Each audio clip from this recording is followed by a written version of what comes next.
Okay, it is 6 p.m. and we will call to order this joint meeting of the Planning Commission and Parks and Recreation Commission. If everyone will please rise for the Pledge of Allegiance. I pledge allegiance to the flag of the United States of America and to the republic for which it stands, one nation, under God, indivisible, with liberty and justice for all.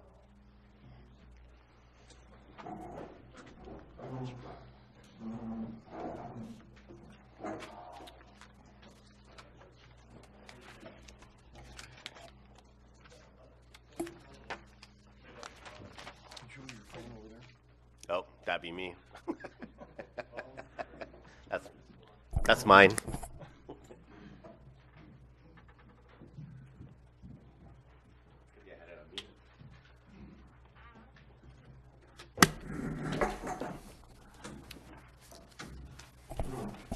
Okay, can we have roll call? Chair Saragosa. Here. Vice Chair List. Here. Member Keeney. Here. It's noted that members Wolf and Friend are absent this evening. Okay. Are we not doing roll call for both?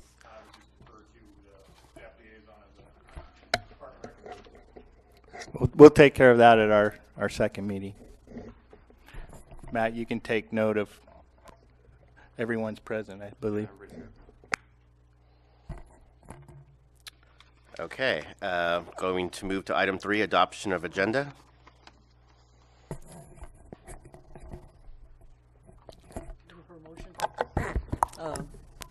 A motion to adopt the agenda.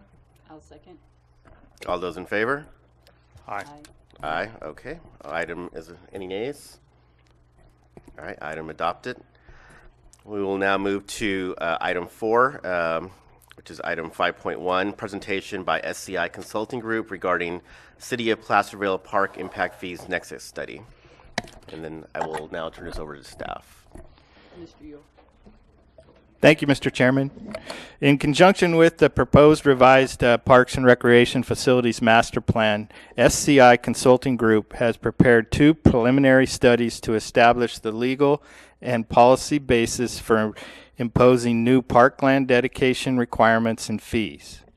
Blair Aris is here tonight to provide an overview of the 2 studies for your review and comment, with the intent to take both the studies and the updated master plan before City Council at the regular scheduled meeting on December 12th. We look forward to your input, and at this point I'll turn the meeting over to Blair. My name is Blair Oz. I'm with SCI Consulting Group. I'm the Director of Planning Services, and pleased to be here this evening to present 2 programs that can help you address the impact of new development on your park and recreational facilities. I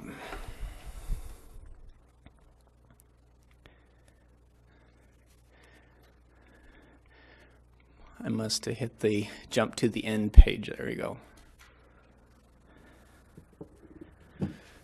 So again, we've prepared 2 studies. I'll first address the Park Impact Fee Nexus study and the findings from that. Again, the Park Impact Fee Nexus study establishes the legal and the policy basis for imposing development impact fees for parks and recreation on new development in the city. And so these development impact fees are, again, just high level, are just one-time fees that are charged, in essence, for the city to be able to receive funding in order for you to expand your parks and recreation to serve the growing community. And so this chart just goes through a little bit of the methodology and approach that was used to determine the park impact fees. the methodology that is used here, and it was convenient that this study is being done in conjunction with the Park Recreation District Master Plan update. And so that study actually went through a thorough process of looking at the existing level of service that's provided by the city, and then also is proposing in that master plan levels of service for parks and recreation and trails. And so the Nexus study relies upon those levels of service in order to determine the fee. The approach that we've used and is an open-ended approach in that we are not determining the fee based upon a specific level of development and a specific capital improvement plan. Rather, it's based upon these level of service standards. And the reason that is helpful to the city is that it provides, any time that you have the fee program based upon a given level of development, if that level of development changes or you change your capital improvement plan, it by definition requires you to go back and update the impact fees. And so here, this is a more open-ended approach that regardless of the level of development and regardless of the changes in the capital improvement plan, the fee that will be determined will be only enough for you to meet your master plan level of your service that's established by the master plan. So the demand factor here, in order to establish these fees, you need to establish that there's some type of impact on your facilities or some demand being created for additional facilities. And so the demand factor here is service population. And when we speak about an impact fee program, we want to talk about the cost components, because a fee by its nature is designed to recover some type of a cost. So the two cost components that we have incorporated here are park development, trail development, and then fee program administration. So just any of those incidental costs associated with the collection and the annual administration of the fee program, the reporting requirements, updates to this study, and the like.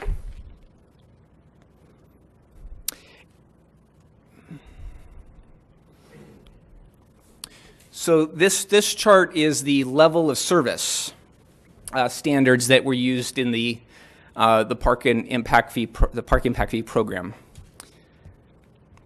So you can see that in terms of developed parks, the city, as defined by the Park Recreation Master Plan update recently, that the city's existing level of service is, and I'll see if I've got a laser pointer here.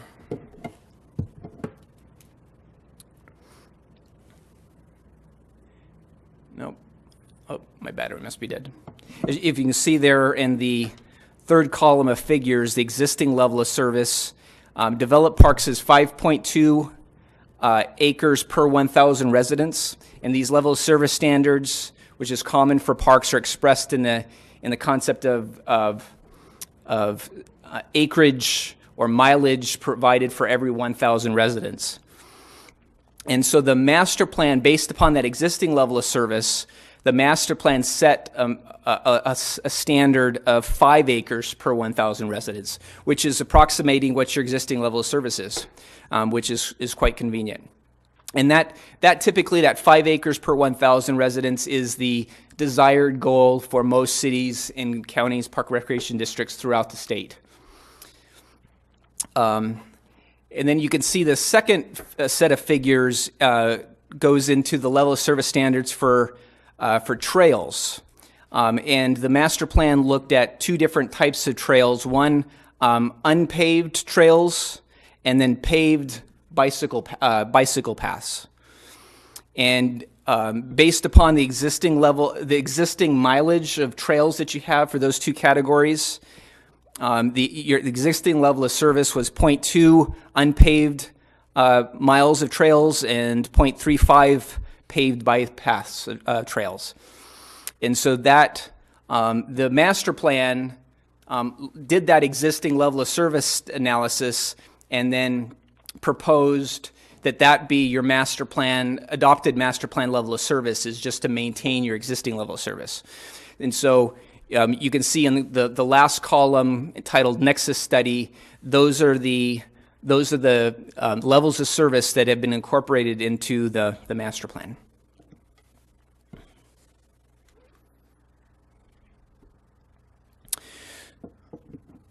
So here are the resulting impact fees based upon these cost components and the level of service and the cost estimates for developed parks and trails that was determined by Foothill and Associates as part of the master plan.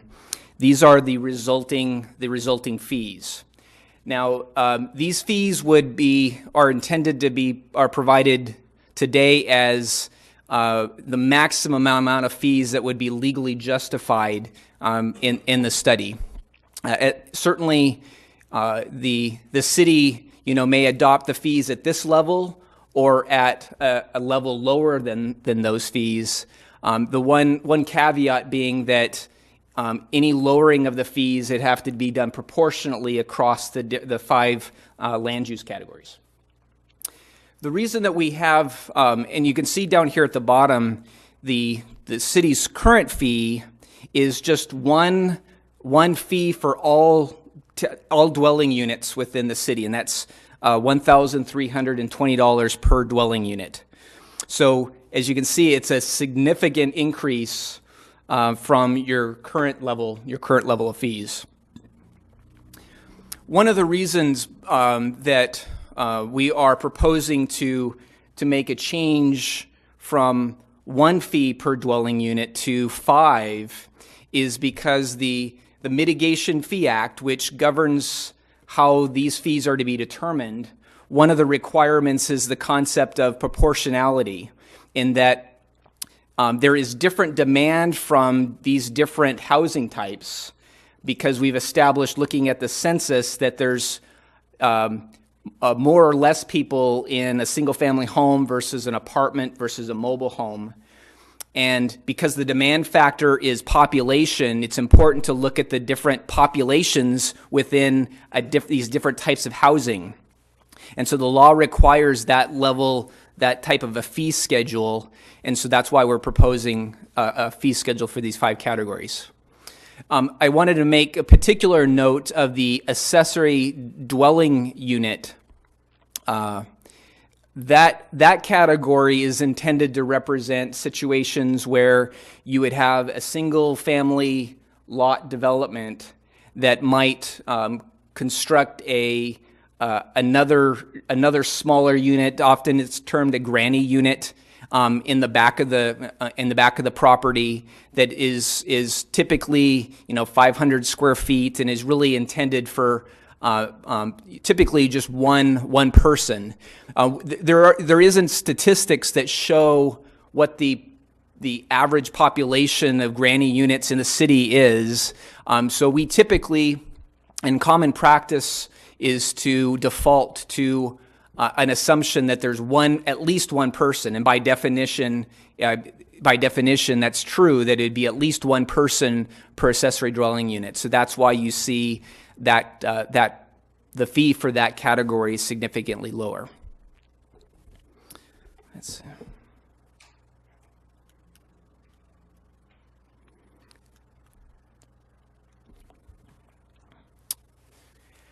Here is a survey of the park impact fees for neighboring comparable jurisdictions throughout the region. And I have yet, my colleague, we have yet to populate to two that's Auburn Recreation and Park District, and then the City of Folsom. We have yet to do that. But at this stage of as we're presenting this, and as you're deliberating on these fees, I think it's important to review this survey to see high level, where your fees might fall within other jurisdictions. Keeping in mind that I would not recommend drilling down exactly on comparing one fee to another community, because each one of those communities are going to have different master plans, different levels of service, different design expectations of their facilities, different demographics that might have higher population per household or lower population per household, which result in different fees. They can also have different cost components included or not included. So it's this comparison is not a pure apples to apples comparison, but it does give you just sort of a general sense as to where your fees might fall. Okay.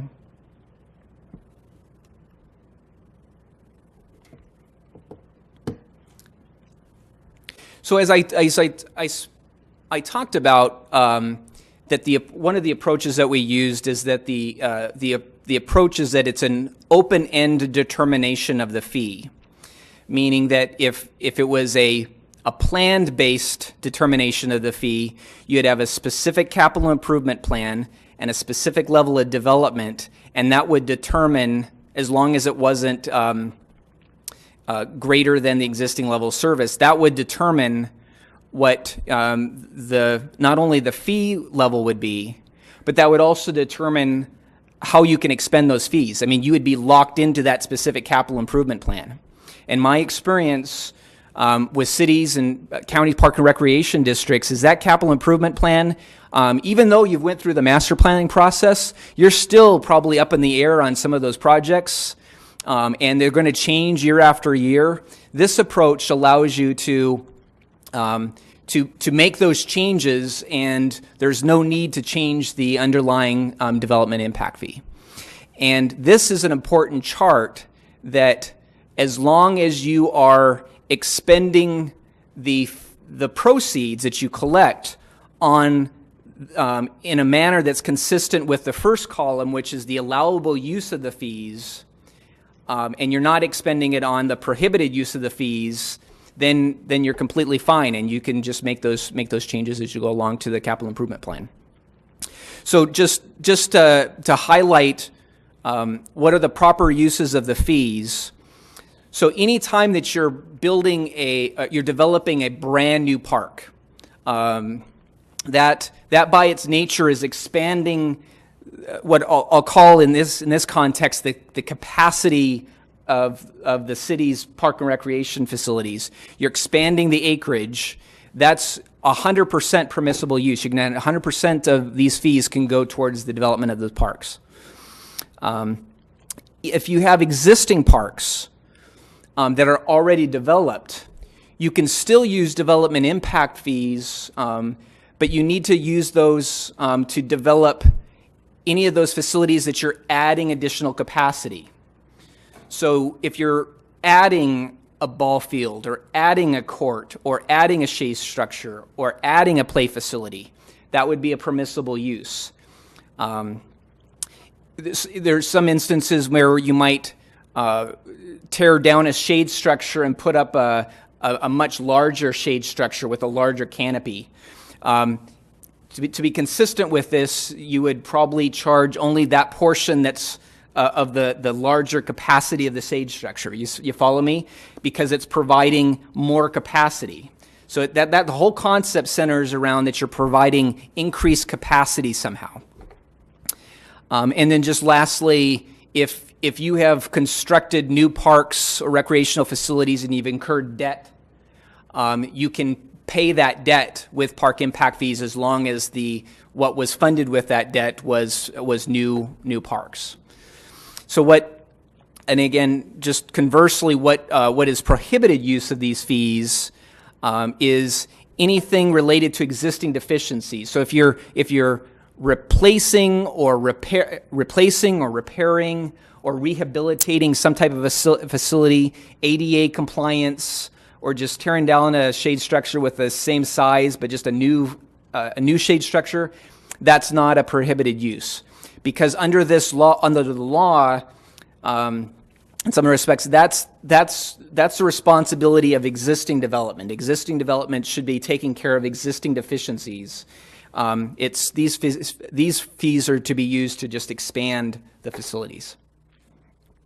And then, of course, operational maintenance or repair costs are not a prohibited use as well. So, shoot. I'm sorry, I don't know how to get out of that. There you go. Somebody's got the mouse. So we've talked about how the fee's determined, and we've talked about how it can be used.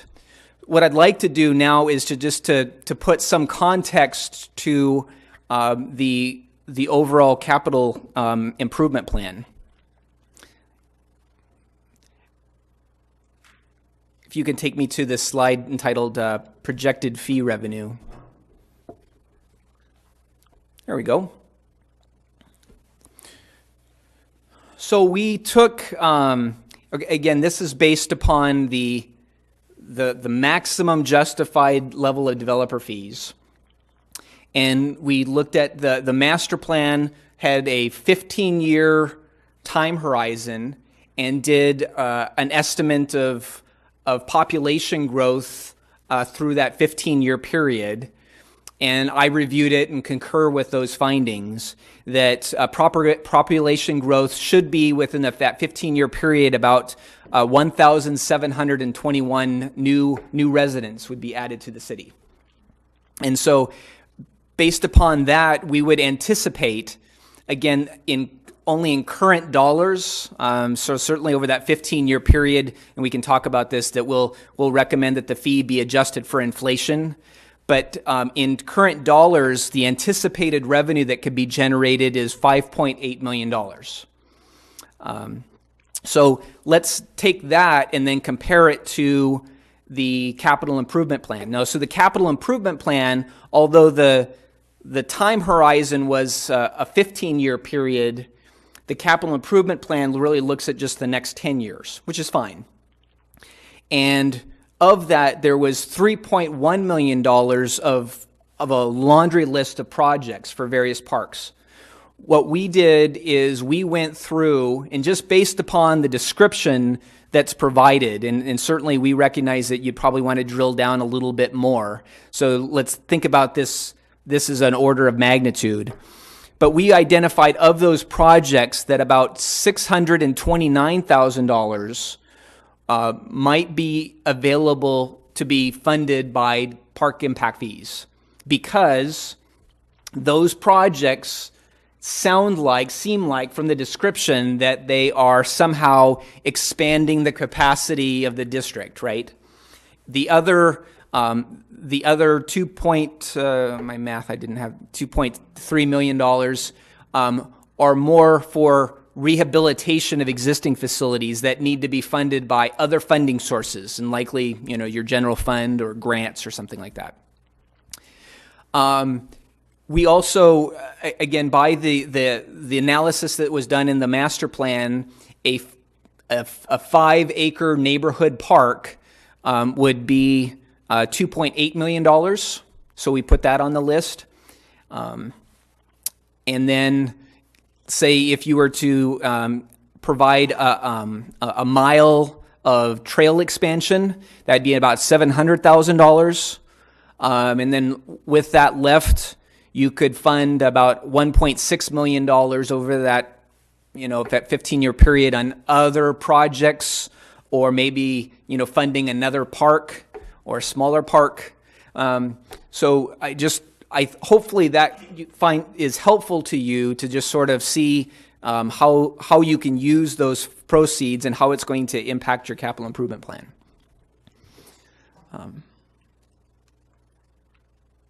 Before I jump to the Quimby program, are there any questions on the park impact fee program that I take, and then I'll move to the Quimby program? Yes, sir. Peter Nolan, Rec Commissioner. I just had a question on the mobile home part of Yes. the impact. Does that, if there's a new mobile home park that comes in that has the single wide, that's the recommended fee for those, or are you talking about ones that are put on a lot? Both. A larger, it's both. It'd be So both. It'd be the same, okay. Thank you. You bet. Yeah, my name's Andrew Painter with the city planner. Yes. And I've got a question regarding slide 5. Okay. I'm curious, when the survey was done for the various agencies that you analyzed the park impact fee, and you stated that the current fee, I'm curious, did you analyze each of the nexus studies to determine what they ultimately, what was the term you used, the justified maximum fee, and whether or not the fee that's shown here was what their jurisdiction resolved to? No. You understand, No, the question?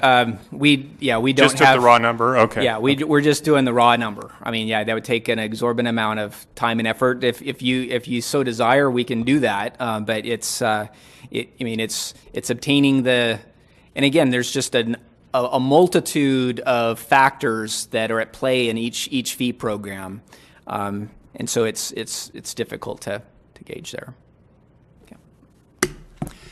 Perry Voss with Development Services. I have a question, or actually a comment regarding slide number 4, park impact fees. Yes. I'm looking at accessory dwelling units, and you indicated that you're making just a basic assumption that we're going to look at one person per ADU, and you used about 500 square feet.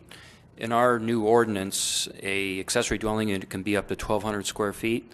So you could look at a 3-bedroom home in that size. And so I'm wondering if you thought of, rather than some blanket assumption for an ADU, that you have some scale where you look at the actual size of the dwelling unit. And the reason why I point that out is because the new state law requires that any of our development impact fees in regards to ADUs address some proportionality, either an equivalent dwelling unit or something of that nature. And so for water and sewer and other development impact fees, we're going to be doing that based on its size. And so I'm wondering if you can consider maybe doing that here.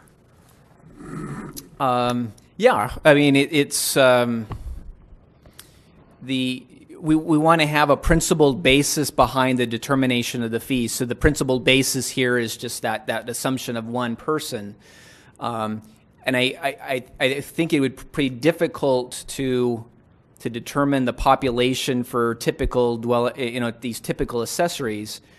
But we could make convert that fee to a square footage basis, make some assumption that a typical accessory dwelling unit is 500 square feet, and so that would be one, and then we could calculate a square footage rate, and then so that for those that are extremely large, could be a higher rate. We could also do it on a bedroom basis. So if you had an accessory dwelling unit, typically they're just studios, really. But if they had added bedrooms, perhaps you could do it something on that basis. I would argue, though, that if you start getting units of that size, why would they be determined accessory dwelling units rather than just new single-family homes? I mean, so there's at some point where those type of units actually just become second single-family homes, and you'd charge the maximum here. So, but those are all subtleties that can be looked at, incorporated, and this is probably where we can make some adjustments to the fee program. But what's most important is the city will need to first draft an ordinance, an enabling ordinance for these fees. And typically in that enabling ordinance, there will be definitions, and one of the definitions would probably be the definitions of these 5 categories.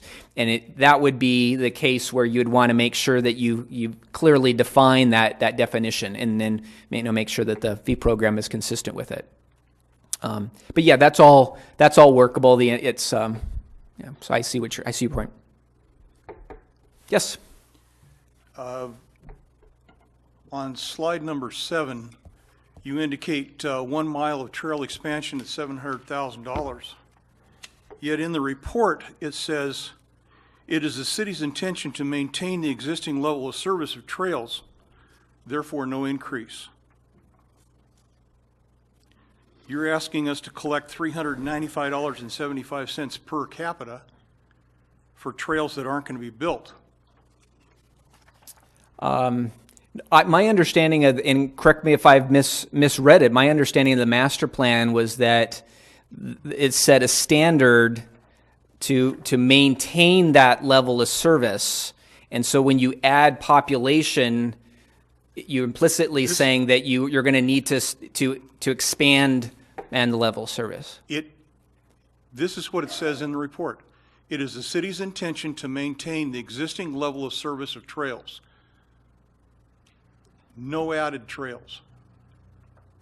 Isn't existing level so many miles per 1,000? So when that level, when the population rises, you require more trails for those people. That's not the way that I'm reading it. I can pull that up. I'm seeing we're collecting $395 per capita for something that isn't going to be built. Well, that's up to the city. If you wish to expand your trail system or not, and include that in the fee program or not. I mean, so that's. Okay. If I can clarify, we have a certain level of trail use now, and what the plan is referring to is we want to keep that same level going forward. Therefore, we'd have to build new trails to keep the same level of service moving forward. That is not clear in the report. I'll look at that and modify if necessary. So On page 6 of the report. okay.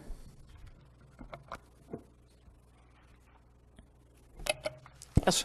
I have a question in regards to on the fee. Is it in your expertise in terms of other cities, municipalities?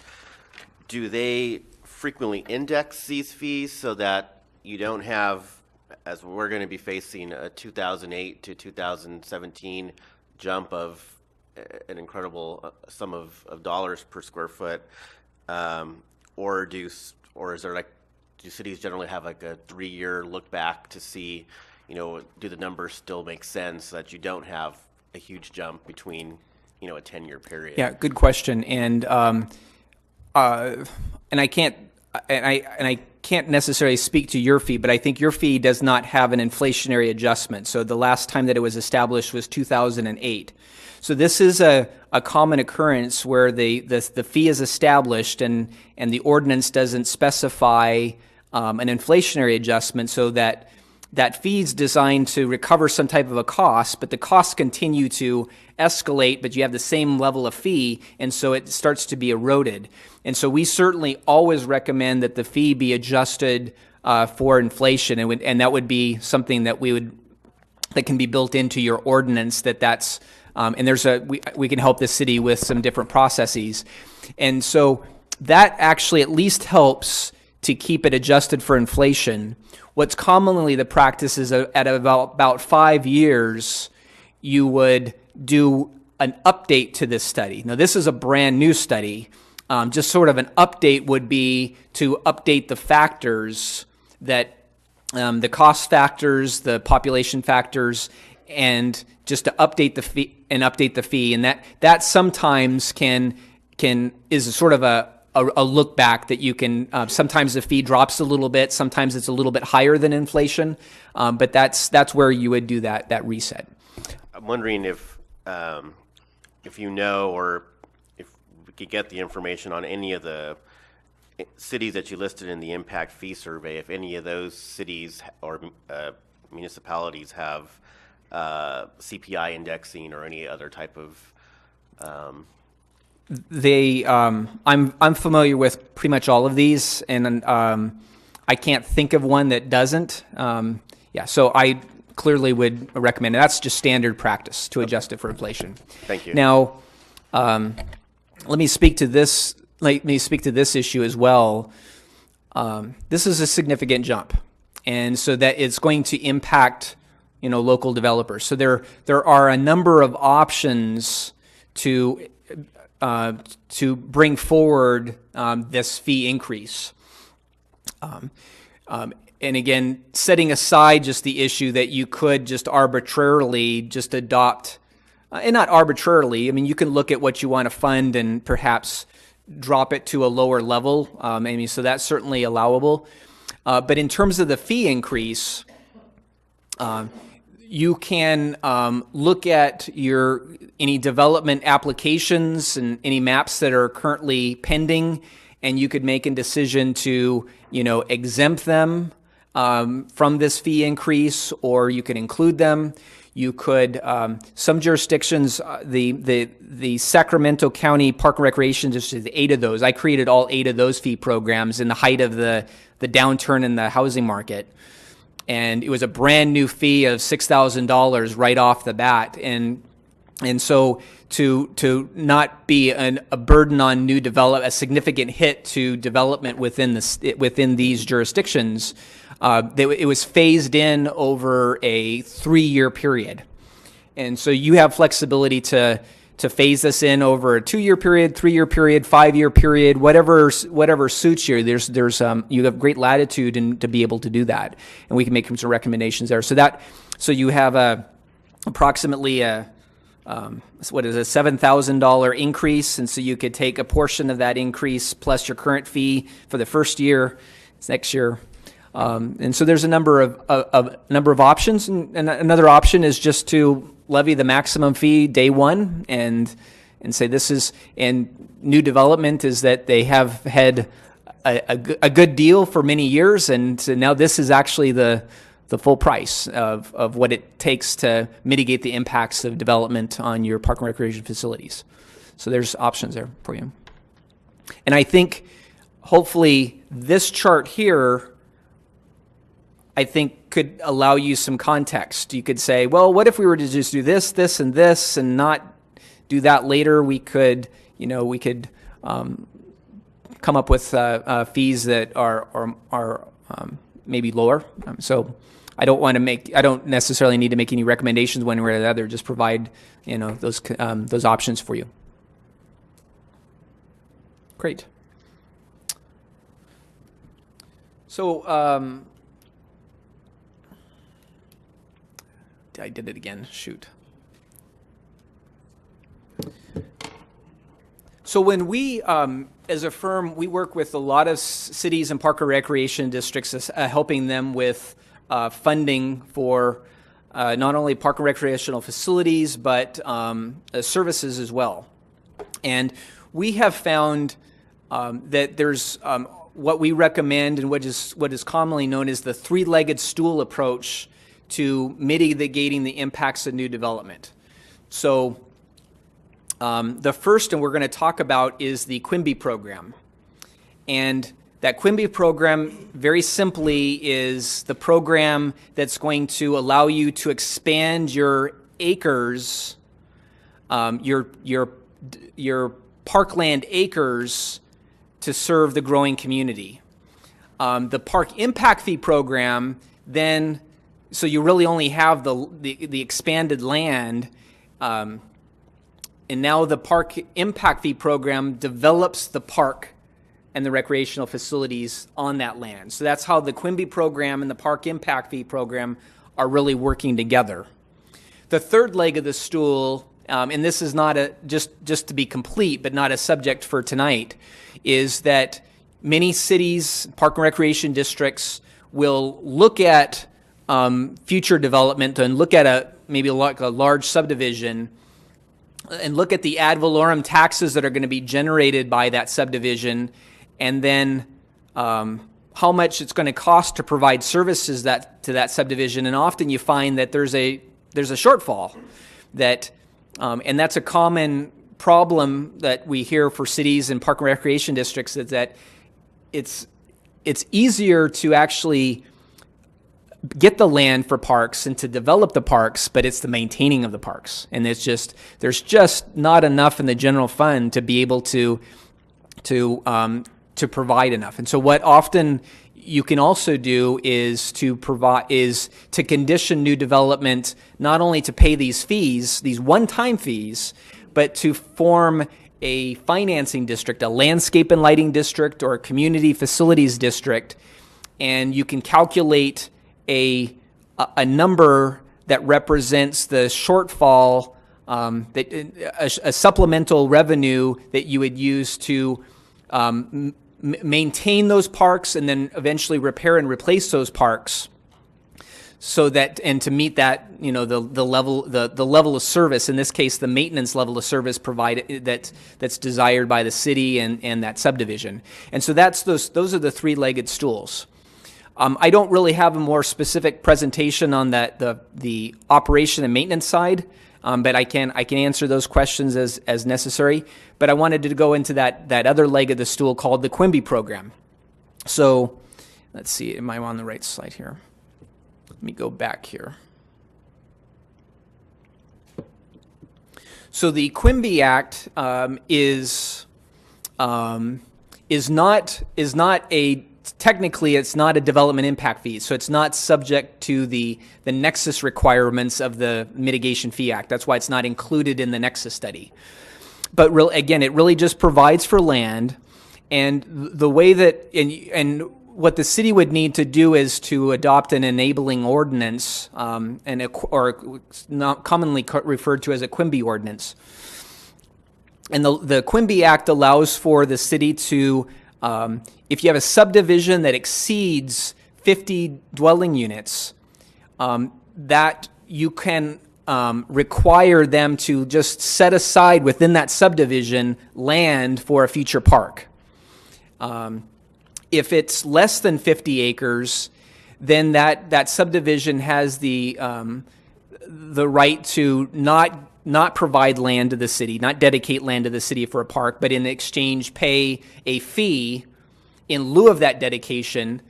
So these smaller little subdivisions, you could collect fees, and then in theory, you'd use those fees to acquire land someplace else in the city for a future park. So it's a combination, or you can use those in a combination of both. Yes? You said 50 acres? 50 parcel. 50 parcels? 50, okay. It's actually 50 lots, 50 50 single-family lots. My apologies. And so the Quimby Act requires that you look at two factors that determine how much you would require future development to dedicate, and then the third factor multiplied by the other two factors determine the fees. And so let me go into that. So the first, and it's up here on the chart.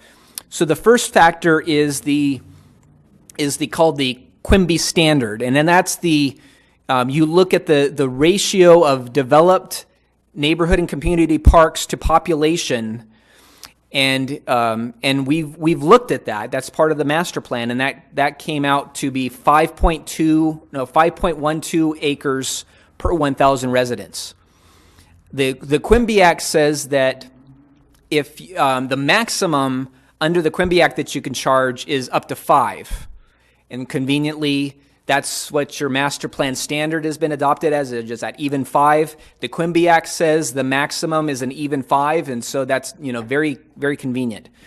In the event, and there are some jurisdictions that unfortunately have just a handful of parks and really insufficient amount of park acres. I'm working with some communities that have like 1.5 acres per 1,000 residents. The Quimby Act just allows them to charge up to 3, so it puts a little bit of a floor. And any jurisdiction that might have, say, 4.2 acres per 1,000 residents as an existing standard, that's the maximum that they can charge, is exactly what the existing level of service is. And so you first define that Quimby standard. The next thing is you do a same analysis that we did for the Nexus study, as we looked at average household size. We call it a dwelling unit occupancy factor. So we look at based upon the U.S. Census, how many people are living in a typical single-family home, multifamily home, mobile home based upon the census for the city of Placerville. And so we've done that census analysis and have calculated those standards as well. And so those two factors establish a standard of when you have a subdivision, how many acres should they set aside? In the event that they're a smaller subdivision and they're going to just pay fees, you would take that standard multiplied by the fair market value of land in the city, whatever that fair market value would be that you would use to acquire land somewhere in the city for neighborhood and community parks. And that would establish the Quimby fee. So if we move to the next slide, so that was just sort of an overview of the Quimby Act, and here's the program for you. So the first is the Quimby standard. Again, 5 acres per 1,000 residents. And again, like your park impact fees, there's nothing saying that you can't charge a standard lower than that. It would be inconsistent with your master plan, but you can charge something lower than that. The next factor is the dwelling unit occupancy factor. And so, and I apologize for the abbreviations, but that's single-family detached housing, single-family attached housing or townhomes, multifamily housing, mobile homes, and then the accessory dwelling unit. And those are based upon the census, those are the average sizes of a typical dwelling units. And then the Quimby land value, that's something that can be refined by the city. Sometimes it takes an appraisal of land values, and we can talk about that as we get to that point of looking at developing the ordinance on the best approach to determine the Quimby land value. Some cities have a procedure that's adopted that when the subdivision comes through, they go through a process of appraisals to determine that value. Some communities just set a given land value at each year, and then reevaluate it each year and make some adjustments as they go on in context with adjustments to the park impact fee program. But there's different approaches there, and that would all be reflected in the Quimby ordinance.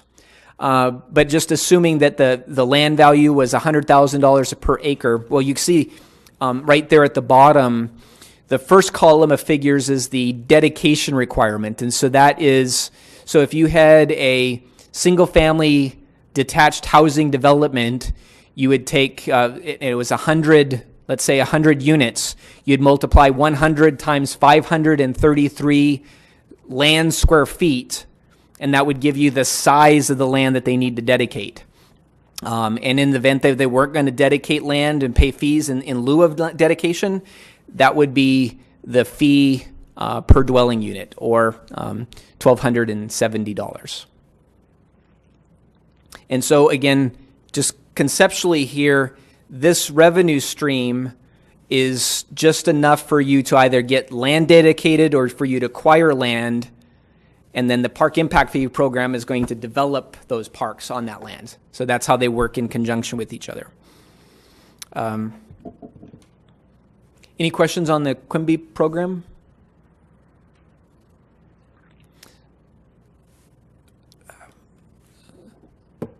So where do we go from here? So again, I guess a good first step is that these fee programs have been and our preliminary findings have been presented to you. I think, and we have yet to solidify some dates, but the fee program at some point would be presented before the city council. I would recommend, but it's not necessary. You could do that in 2 steps, or however many steps you think it's necessary for them to make a decision. You can just do it in 1 step, or maybe have a step where you provide this information. You provide the fee programs as an information item. Let them think about it. We make any changes, and then bring forward a fee program for adoption. And then you want to probably factor any other stakeholder outreach that you find necessary. And then at some point, the findings from the fee programs will need to be expressed in two ordinances, an ordinance for the Park Impact Fee Program and an ordinance for the Quimby Program. And those are the enabling ordinances that you'd want to adopt. And those findings would come from the programs, and then at times there's some elements that can speak to a little bit more of the specifics and how the fee program is going to be administered and collected and some other items. And then we with the proposed fee program and the ordinances, those could be brought before the city council for a public hearing and adoption. Typically what would occur is you'd have that enabling ordinance, and then there'd be a simple resolution that would set the actual rates for the upcoming year. So there's two ordinances and typically two resolutions. And then the Park Impact Fee Program, the new rates, it takes 60 days for them to become effective. No less than 60 days. So you have a 2-month wait on the park impact fees, but the Quimby program, upon adoption of the ordinance, can become effective immediately. And so with that timeline, I think early 2018 is a realistic time frame that you could have these fee programs in place.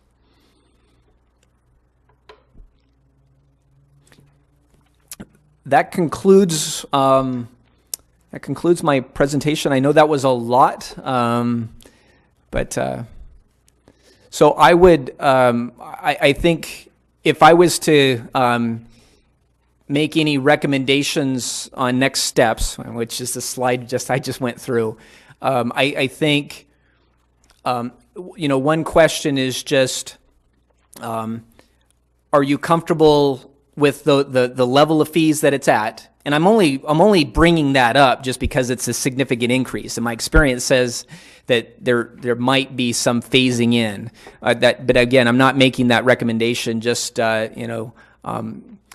just wanted to bring that to light. So what's the level of fee that you want to charge? Do you want to phase it in over a given period? Or are there any exemptions that you want to give to existing development? So you want to make some of those decisions.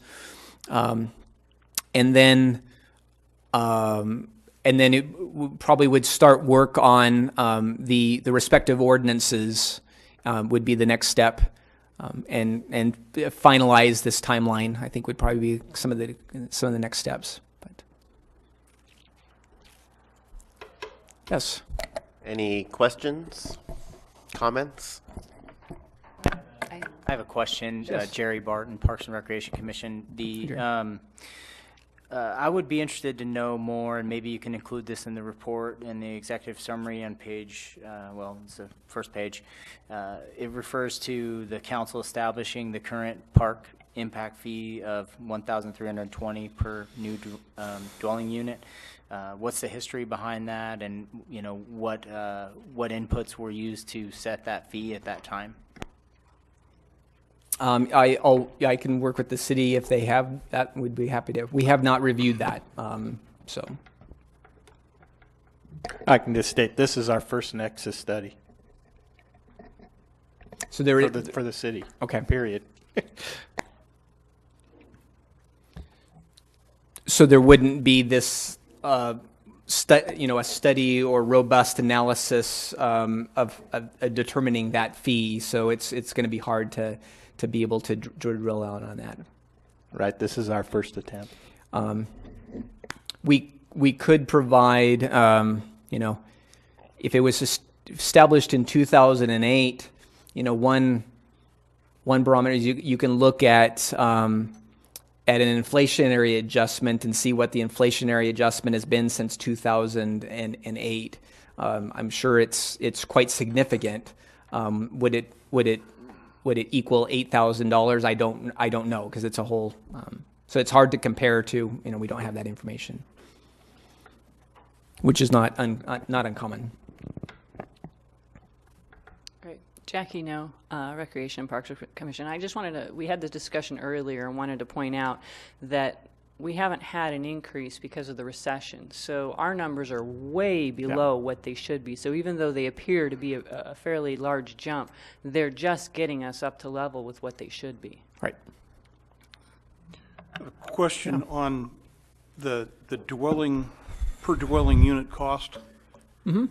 Single family, you're talking $8,562. It doesn't matter whether I build a 1,400 square foot house or a 10,000 square foot house. Right. Doesn't seem quite fair, does it? You're speaking in terms of equity. I don't want to put words in your mouth, but often the case is made that if it's a 10,000 square foot home, those people that can afford to build a 10,000 square foot home can afford a much significant fee. But the evidence doesn't bear out that there's going to be a larger population in those homes versus smaller homes. And so typically, we would recommend that the fee be on a dwelling unit basis because that's most legally compliant. One could argue if you charge a 2,000 square foot home, or you charge a 10,000 square foot home 5 times what a 2,000 square foot home, without any basis behind that the population that lives in a 10,000 square foot home is 5 times as greater, which typically is not the case, that would these type of fees based upon on a square footage basis aren't as legally compliant with the Mitigation Fee Act. It more trails.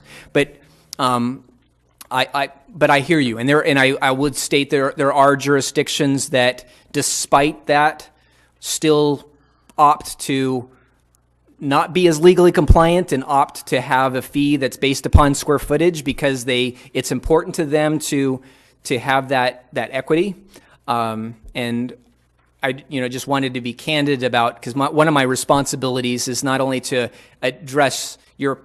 help you achieve your policy goals, but also to provide a program that's as legally compliant. And sometimes, particularly in this case, those are not quite consistent. So, well, we've been wrestling with the idea of small homes, less expensive homes, and when you add the heavy fee on a small home, which is the same fee you pay on a large home, there doesn't seem to be equity there, is my point. A per square foot, if I hook up to the sewer, I pay per the number of toilets I have in the house, if you want to put it that way. Right. Okay.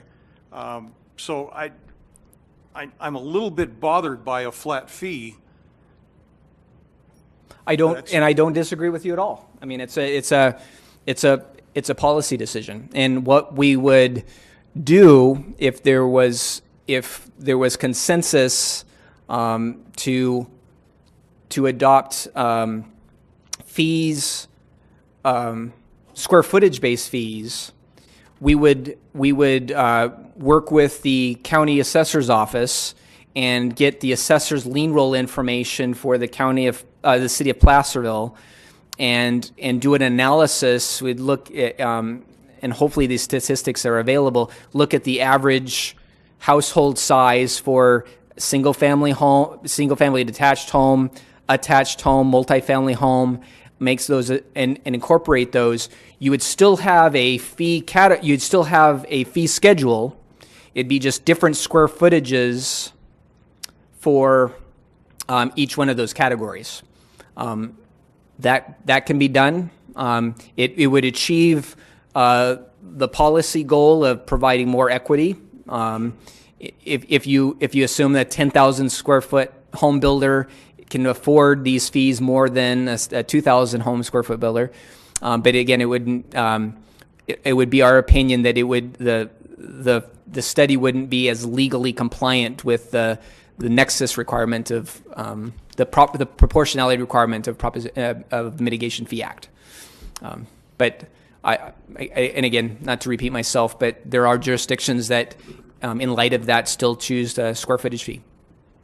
It's a great break for the guy that's building a big house. Yes.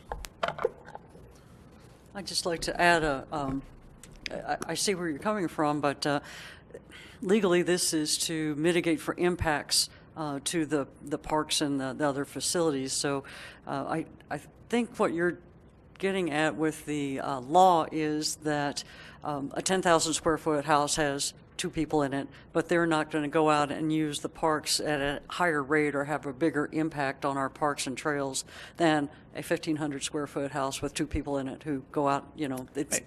each dwelling unit is going to have the same impact on Yeah.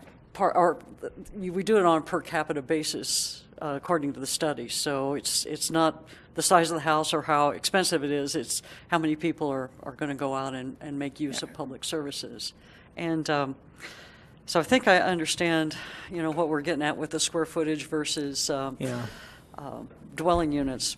And this isn't, I'm on the Planning Commission, but I was just going to throw out the idea that it's your figure 14 in the report. It talks about the neighboring jurisdictions. You mentioned when you presented this that all these jurisdictions have different plans and different demographics. But given your experience, if as you develop this report, if there was one community that was similar to Placerville and what we're doing with our updated master plan, that was really more of the apples to apples, it's not going to make it palatable because it is a big jump and people just don't like that kind of change. I think, Jackie, your point's well taken. We've been at an arbitrarily and extremely low impact fee since 2008. And that's why this jump appears so, it's shocking. But I also read your report, and I think that, your methodology, it justifies that the community wants to have these benefits.